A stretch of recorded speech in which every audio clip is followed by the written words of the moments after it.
Hi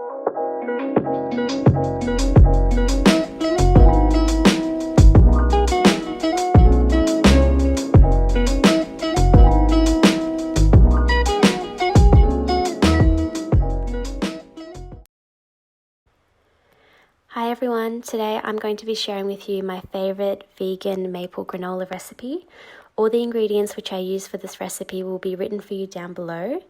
So I start off by chopping up a few handfuls of mixed nuts.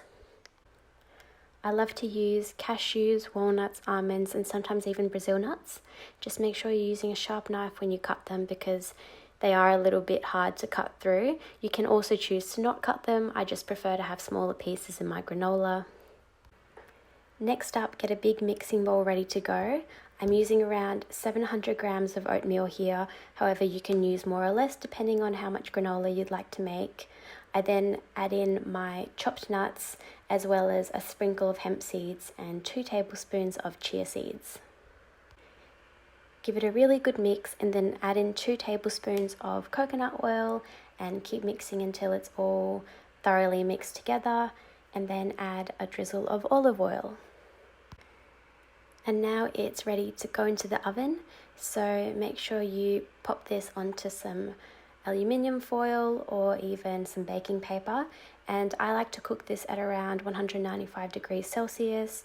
You can turn your oven up a little bit more if you wanted to cook a bit faster. You just have to watch it because it can start to burn really quickly.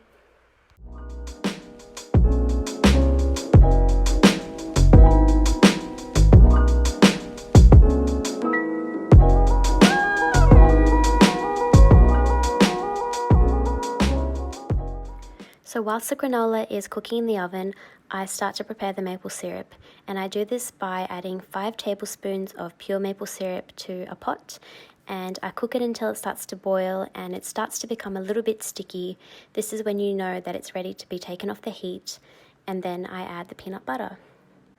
I usually add 1 big heaped tablespoon of peanut butter. However, you can add more or less depending on how much peanut butter flavor you like in your granola.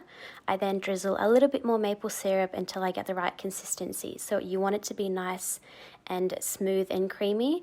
I then add this onto the granola and mix it in, as well as adding a little bit of dried coconut.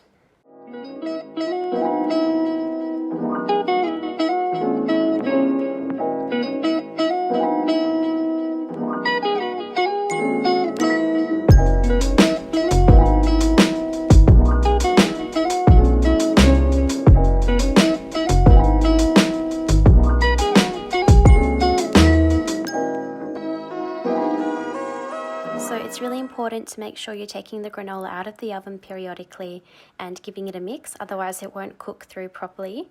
And usually after 3 times taking it out, it should be ready, so around 15 to 20 minutes. And once it's got a really nice golden crispy color to it, you can take it out and start adding the dried fruit. So I like adding goji berries, chopped dates, and the rest of the shredded coconut.